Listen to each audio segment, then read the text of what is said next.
नागदेवीच्यामुळे पडलं। आता आपले हे जे काही श्रद्धास्थान आहेत, मुंबादेवी आहे, नागपाड्याचा हा परिसर आहे, सिद्धिविनायक आहे, महालक्ष्मी मंदिर आहे, हे सगळे जे श्रद्धास्थान आहे जिथे वर्षानुवर्ष आपण हिंदू म्हणून तिकडे जातो, आपल्या देवी देवतांच्या समोर नतमस्तक होतो।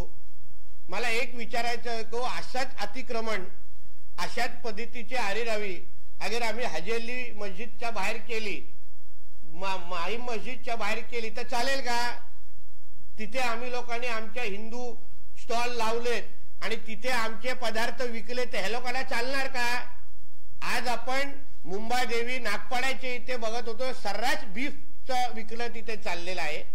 आज अगर आपण इथे गप्प बसवलं नाही तर उद्या सिद्धिविनायकचा ताबा घेतील, उद्या महालक्ष्मीचा ताबा घेतील आणि आपण काहीच करू शकणार नाही। कारण हे होत असताना आपण त्या लोकांना थांबवलं नाही तर उद्या त्या मंदिराचा ताबा घेत असताना तिथे बीफ, उद्या सिद्धिविनायकच्या उंबरठ्यावरच्या दरवाजावर अगर कोणी बसून अगर बीफ विकत असेल तर आपण काहीच करू शकणार नाही। कारण ते लोकसंख्येने एवढे वाढत चाललेले आहेत, हे लव जिहाद आणि विविध प्रकार करून आपली लोकसंख्याच कमी करतायत। मुंबईचा राहणारा हिंदूंचा टक्का हा 10 वर्ष अगोदर किती होता आणि आता किती आहे ह्याचा जरा अभ्यास आपण लोकांनी करायला पाहिजे। आपण ज्या शहरामध्ये राहतो तिथे राहणाऱ्या आपल्या हिंदूंची लोकसंख्या किती झालेली आहे आणि त्याचबरोबर हे बांगलादेशी आणि रोहिंग्या मुसलमान जे आपलेच नाही आहेत, मूळ मुंबईचे नाही आहेत, इथे येऊन आपल्या मुंबईला सिरिया बनवण्याच्या सगळ्या प्रयत्नामध्ये हे सगळी नाटकं यांची चालू आहे, तमाशा चालू आहे। ह्या सगळ्याबद्दल मुंबईकर म्हणून आम्ही आपल्याला सांगतोय की आपण जागृत व्हा, जागे व्हा। अगर आपण ह्याबद्दल भूमिका घेतली नाही, बोललो नाही तर ह्या पुढे हेलो मुंबईचा हळूहळू मोहल्ल्याचा ह्या बाउंड्री वाढवत जातील। उद्या आपल्या आजूबाजूच्या परिसरामध्ये पण अशा पद्धतीचे अगर अतिक्रमण वाढायला लागली, मग वक्फ बोर्डच्या नावाने असो, लँड जिहादच्या नावाने असो, तुम्ही आणि आम्ही काहीच करू शकणार नाही।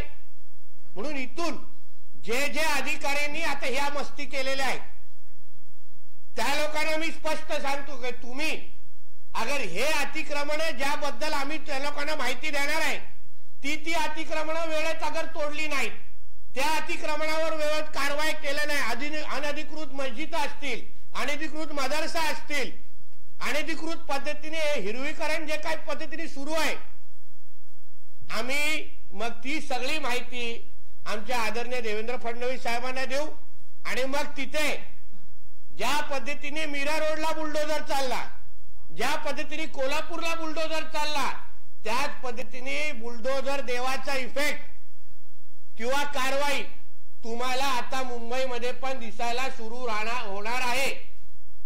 त्या पद्धतीचं अतिक्रमण त्या अधिकाऱ्यांनी, त्याला सगळं माहिती आहे मी काय बोलतोय, माझे हे व्हिडिओ त्यांच्याकडे पण जाणार, ही पत्रकार परिषदची माहिती त्यांच्याकडे पण जाणार।